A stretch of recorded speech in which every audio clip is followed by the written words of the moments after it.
Hey everyone, welcome again to another Laid Off Legends podcast where we listen to layoff stories and relevant expertise with a focus on finding inspiration, guidance, and encouragement for the laid off professional community. I'm your host, Leo, a principal PM that was laid off from Microsoft last October. If you're struggling with your resume, overwhelmed with job boards, or just tired of applying and hearing nothing, this episode is for you. Today's guest, Sam Wright, leads operations and partnerships at Huntr, a job search platform that has helped over 100,000 people last year create stronger applications and track their job hunt more effectively. He works with over 200 organizations, career coaches, boot camps, and individuals so that he has a front row seat into what's working, what's not, and how job seekers can stand out in today's brutal job market. Sam was also one of the very first to support the League of Laid Off Legends. So Sam, thank you so much for that. And today he's giving us a behind the scenes look on how resumes are evolving, how hiring is shifting, and what you can do right now to get unstuck. Sam, welcome to the Laid Off Legends podcast. Yeah, thanks, Leo. Happy to be on and happy to support the work. Just authentically trying to support folks in what can be like the hardest time that people really go through in their lives. And it's especially a really crazy and fractured job market right now. And so I think just getting good information out to folks, data-backed information is important. And, that's what I'm trying to do. Thank you, Sam. And with your consistent touch points, this isn't something that you read months ago, a year ago. Your playbook is constantly evolving because you're talking to people every single day. Yeah, that's right. I mean, we've been in this business, me personally, over 4 years now, and it's kind of this thing where it's only have started to be a little bit more public about this. I've been a bit more of a private person, but you start to just read and hear about a lot of advice that's not really data backed or based on anything. And I kind of say there's a lot of snake oil salespeople in sort of the resume job search support because there's a lot of vulnerability there. And so it kind of bubbled up inside me until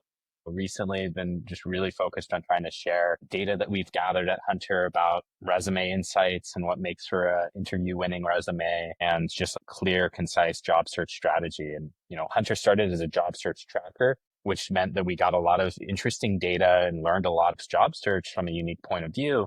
And then we've evolved into having AI tools that support the creation of application material and resumes. And we're just kind of expanding and learning constantly, as you mentioned, a lot of great touch points and insights. That's awesome. And what you mentioned is actually one of my favorite features in Huntr, which is this Kanban board where you can see where your job applications are going through the pipeline. So that's super helpful. Tracking all this is incredibly difficult.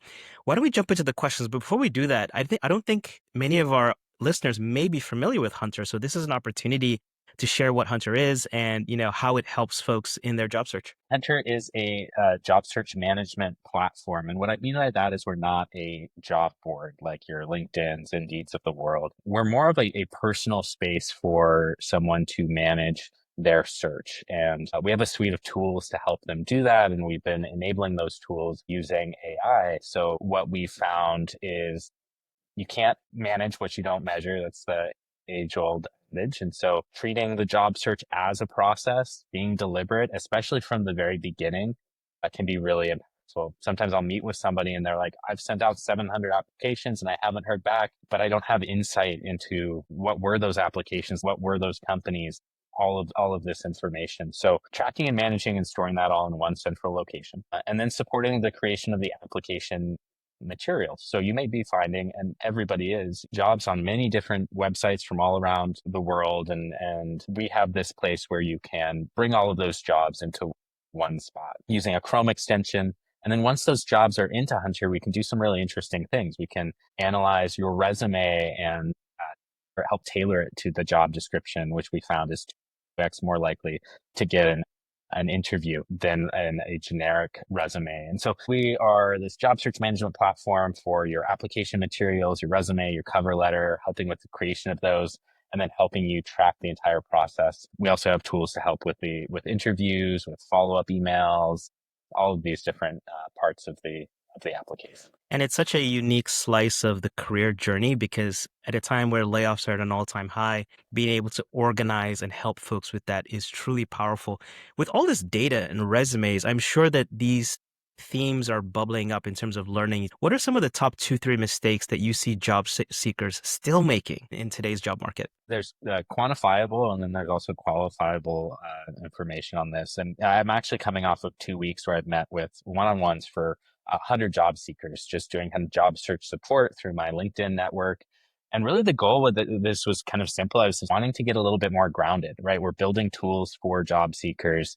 It's a crazy market out there. And I felt there's kind of a responsibility just to be like, hey, what is really going on in people's job searches right now? How can we build tools to be more helpful, to be more valuable? Huntr's a bootstrap company. We're 7 people.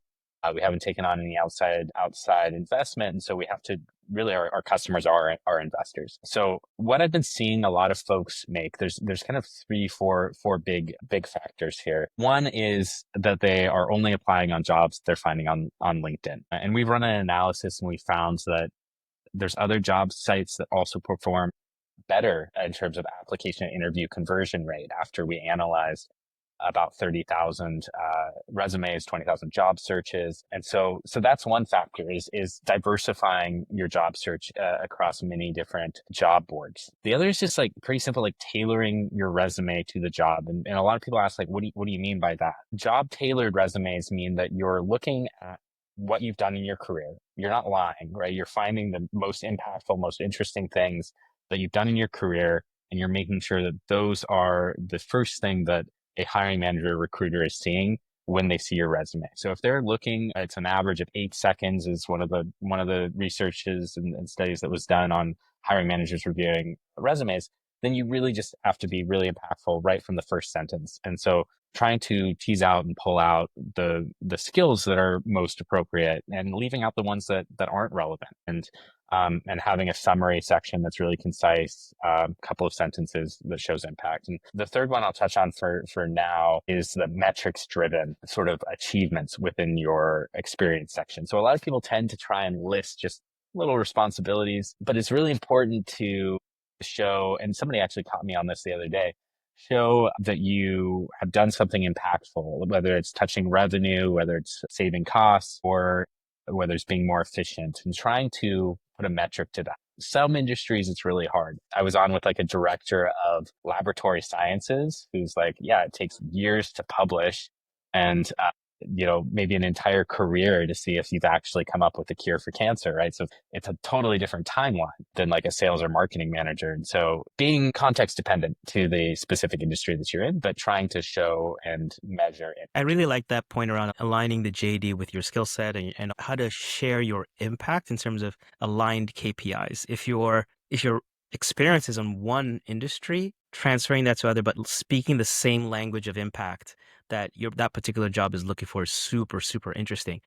And Huntr uses AI to help people write resumes and cover letters. How has AI actually helped elevate these types of materials in ways that it would fall short without it? Yeah, it's a really wild west. Like there's a lot of people that are just kind of one-shotting their resumes with ChatGPT, which is what I mean is they'll just throw the job description, throw the resume in and be like, give me the best thing. And it lies, it hallucinates, it comes up with all this stuff. It's actually really quite complicated for us to build from our side. When we're software builders at heart. We care about designing and building really great software. AI kind of represents this almost rogue coworker that sometimes just kind of pops off in the wrong way. So how do you manage that? And so it's quite complex from an engineering standpoint. Our latest product is an AI resume review, which has what we're calling is multi-agent. The definition of agent is still kind of being deliberated, but basically we have 8 different AI workers that analyze different parts of the resume and optimize it around the job description. So we're trying to be really authentic and transparent about how we're building these tools. I think AI can be used in a good way, and it can be used to help with writer's block. It can be used to help you tease out and figure out those metrics and numbers that are relevant to your industry and your career. But if you look at a resume and you say this was written by AI, then it's probably a bad resume. And so it's not really a thing about like, it's an AI resume. It's not an AI resume. It's more like, is this good content or is this bad content? And you want to have a authentic resume that's well written, and sometimes AI can help with that. Do you have a sense of what makes a resume fully stand out? Let's just say we have two people in the same career discipline, let's say product management, similar tenure. So let's say 10 to 15 years of experience, and let's say construction or big tech. And they're both using AI in their resumes. How would one stand out versus the other? Because they have access to the same tools. How do you approach that type of challenge? So there's this idea that like AI is now creating these perfect resumes for people, which actually really hasn't panned out. It's definitely a fear, and if somebody could show me that tool, I would love to see it because it doesn't necessarily exist yet, right? For this one, like what is the impact that those people had? Because they did have different careers and they did have an impact on different products. And so that's what's really trying to stand out is those metrics and numbers. And you're right, like at the end of the day, it can be like summary sections are proven to be effective. But we found that they were interviewed at a higher rate than those that didn't have summary sections, achievements, having metrics and numbers, slightly larger education section. Like all of these things are starting to like prove out in the data that there's like this kind of perfect format for a resume. But then you're getting into like more of the nuance of the actual impact that the person had, which should be the conversation all along. When you're analyzing candidates, it shouldn't be about this template is just really hard to read or they buried the most interesting thing. They created a product that was, 50 million in revenue and it was on the second page of their resume and not in the summary. And so just trying to help people put their best foot forward. And then that gives the hiring managers and recruiters a better opportunity to choose the right person for the right job. I love it. I've done some resume coaching, and talking to the person first before looking at the piece of paper is so powerful because you talk to them for 10, 15 minutes and you're like, wow, the person I'm talking to is not the person I'm Yep. reading about on this piece of paper. And so your resume doesn't reflect your greatness. And so let's talk about that now. And so it's really interesting how we can create this document and it just doesn't reflect who we really are. Yeah. Why does that happen? Is it that we don't know how to share our greatness? We don't know how to talk about it. How do you see that in your consulting with others? That's such a great point. And it is something I've been thinking about the past couple of weeks meeting with job seekers. So many times I meet these people that I'm like, I wish I had a job to offer you right now because you're one of those people that just will excel at anything that you do. And sometimes this is a good thing, but it is a problem to solve is the people that are best at the job are the worst at selling themselves for the job. And that's what the job search process is, right? Like, you don't necessarily want a programmer or developer that is like really great at telling you all the great things that they build. You want them to just build great things. And so like they're kind of like contradictory skill sets. And that's why I do think that there is a need for people to have somebody to support them to help put their best foot forward, to meet them and then review. Like you're exactly right. Like there's something there where you meet the person, you talk for 15 minutes, and all of a sudden you realize you need to put this first. You need to showcase this. You need to, you don't need to show this. You like, sometimes people try to over communicate certain things that are maybe impactful to them, like career sabbaticals or career breaks that were really deeply meaningful and difficult times for them. But then they're kind of over emphasizing that. So there's a lot of nuance to it, but you're exactly right. Like sometimes the skill match is just, it's a different set of skills selling yourself than actually doing the work. Do you have a sense of the relationship between quality and volume? You talked about a conversion rate between application and the first call back. What does that actually look like? And the balance between how many you send in, what you hear back.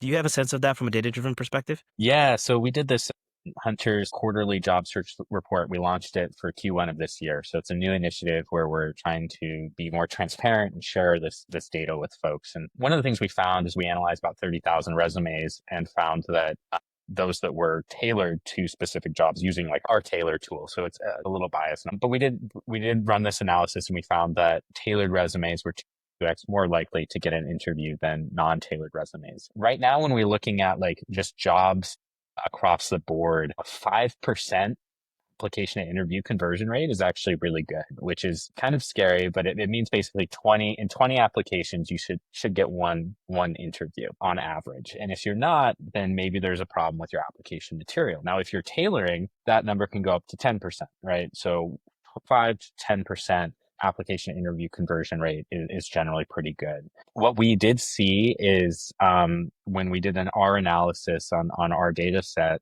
which is kind of, it's mostly tech and it's mostly more early mid career folks. The general resume on LinkedIn was about a 2% conversion rate of application to interview. I think there's that easy apply factor, like some of those things come into play. Some other job boards were performing at like 4 or 5% application interview conversion rate. So those are kind of some of the numbers to help folks get a bit. That's really interesting. I would love to pick up some of those other job boards. We'll put them in the show notes for folks because I actually didn't know that LinkedIn may not be performing as well. So that's really, really interesting because it's actually super easy. One click apply Yeah. and things like that. So what I'm hearing is it's not really working as it should. So Well, that's good insight. yeah, LinkedIn is a social network, right? So by its nature, by default, it's focused on attracting candidates and job seekers. That's their users. They monetize on the employer side, so that's harder for them to attract employers and job postings. It's that ratio, right? Whereas you have other sites like an Indeed or a Well-Found or Welcome to the Jungle is one of the newer ones that I think is good in tech. I'm biased to Well-Found because I've gotten most of my jobs there and hired most of the folks at Huntr off of there.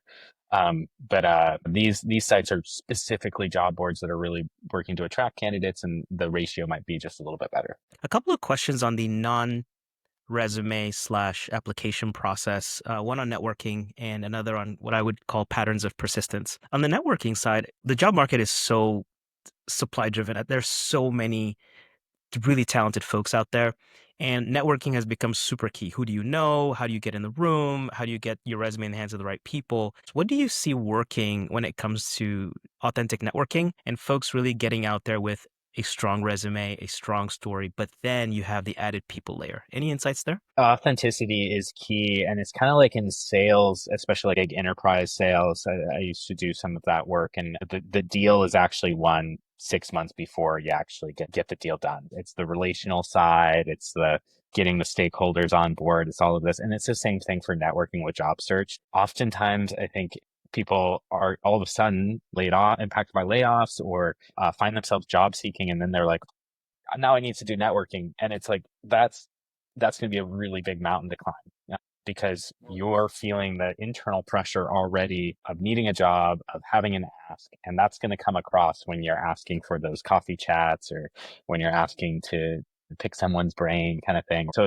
it takes some nuance, and you have to kind of think about a golden rule, treat people how you want to be treated. And the best advice for networking is the same advice for planting trees. Like the best time was 10 years ago and the next best time is now. And so starting now, even if you're not on the job search or if you are at any point in time, it's good to try and do that.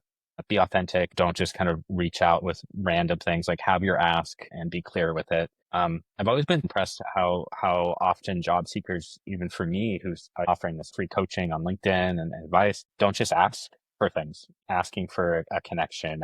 Everybody's experienced the job search and they know how tough it is and how much it sucks.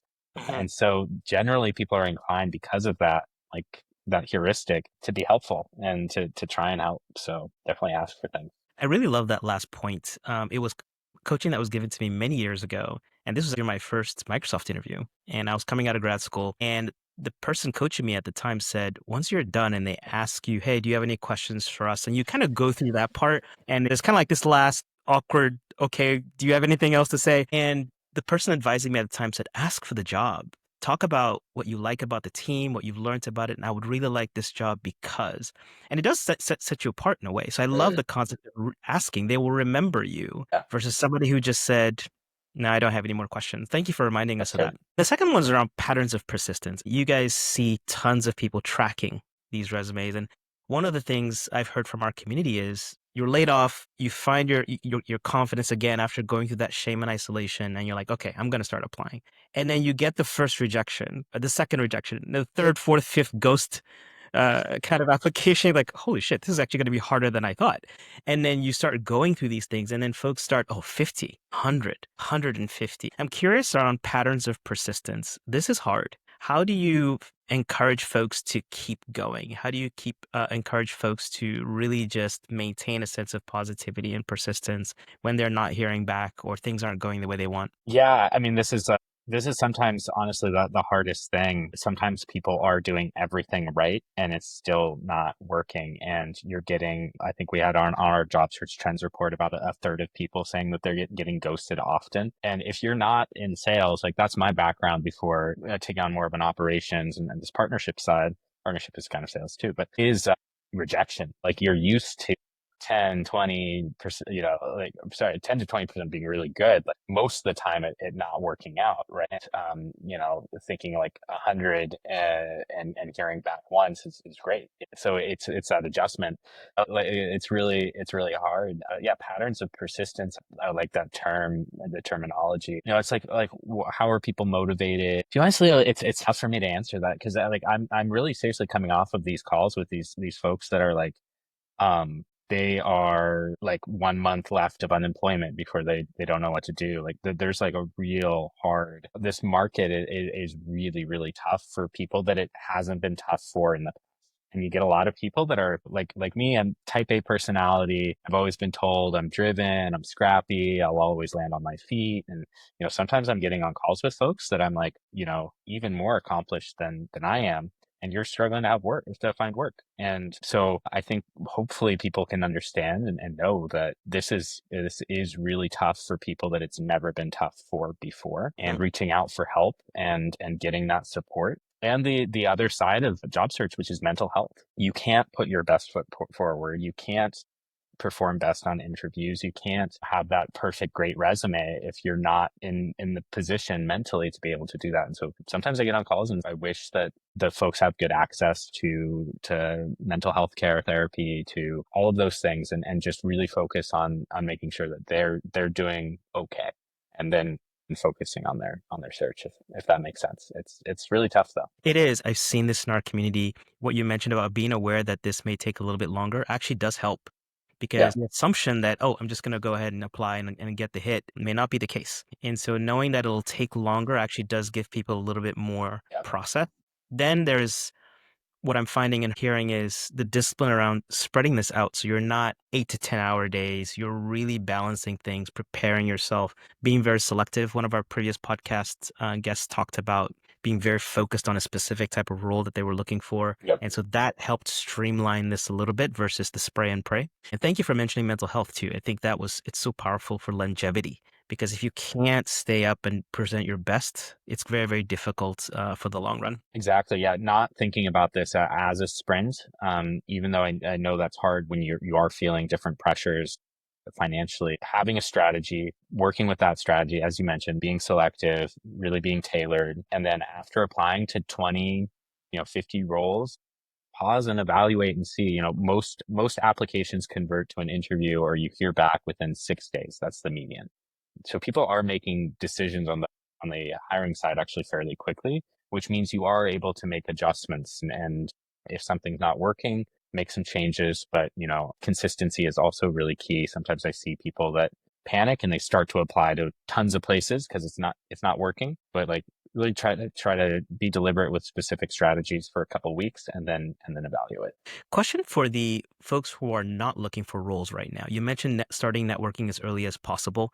Are there other things that they could be doing? A lot of our community include a lot of folks who are in their full-time roles, but they are concerned about being laid off. What are some of Totally. the things that they can start right now to ensure that they're building that, what I would say, career muscle, regardless of what happens to their roles? Yeah, totally. Out of the 100 calls that I've done over the past 2 weeks now, about a third of people were in that boat where they're actually more just seeing the writing on the walls and concerned about upcoming layoffs, whether that's with AI disruptions, whether that's just the funding generally and economic downturn.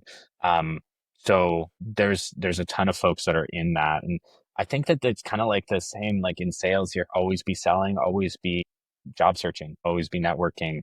It's a great time when you're not on the search to have those kind of informational networking chats, reach out via LinkedIn to DM people that are at companies that you've always admired, and share that with them. Like, hey, I looked up at this company and I would love to hear about the work that you do, knowing that you're not going to always hear back.